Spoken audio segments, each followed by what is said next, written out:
আসসালামু আলাইকুম। আশা করি সবাই অনেক ভালো আছেন। আর আমিও অনেক দিন পর চলে আসলাম একটি ছোট্ট ভিডিও নিয়ে।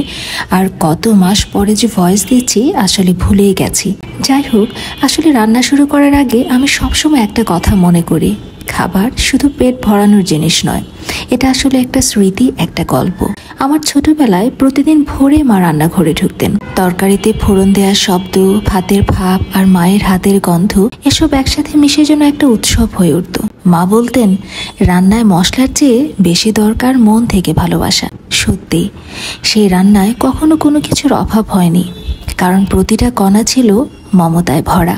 আজ যখন আমি নিজে রান্না করি তখন মনে হয় আমি শুধু একটা রেসিপি বানাচ্ছি না, বরং মায়ের শেখানো সেই ভালোবাসা আর যত্নকে এগিয়ে নিয়ে যাচ্ছি। প্রতিটি সবজি কাটার সময়, প্রতিটি মশলা মেশানোর সময় মনে হয় আমি আসলে একটা গল্প লিখছি। আর মজার ব্যাপার হলো, প্রতিদিনের এই সাধারণ রান্নাঘরে আমাদের জীবনের একটা বড় স্মৃতির অ্যালবাম হয়ে যায় একদিন। কারণ একদিন হয়তো আমার রান্নাটা মনে রাখবে না, কিন্তু কে আমাদের জন্য রান্না করেছিল সেই ভালোবাসাগুলো কখনোই ভোলা যায় না।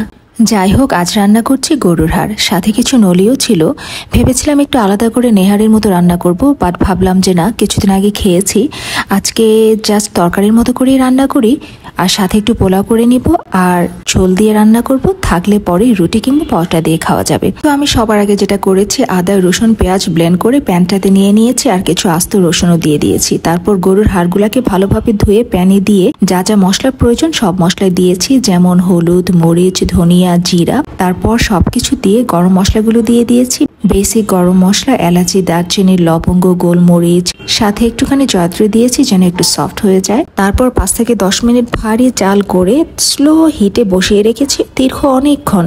এই তো আপনাদের সাথে গল্প করতে করতে রান্না কিন্তু আমার মোটামুটি শেষ। আমি রান্না করে নিয়েছি পোলাও আর গরুর হাড়ের তরকারি, একটু ঝোল দিয়েছি। আর রান্না শেষে তরকারির কালারটা এত সুন্দর লাগছিল এবং এত ইয়াম্মি লাগছিল দেখতে, আমি কিন্তু সঙ্গে সঙ্গে একটা প্লেটে কয়েক পিস হাড় নিয়ে তারপর রুটি দিয়ে খেয়ে নিয়েছিলাম। আলহামদুলিল্লাহ, রান্না বান্না খাওয়া দুটোই শেষ।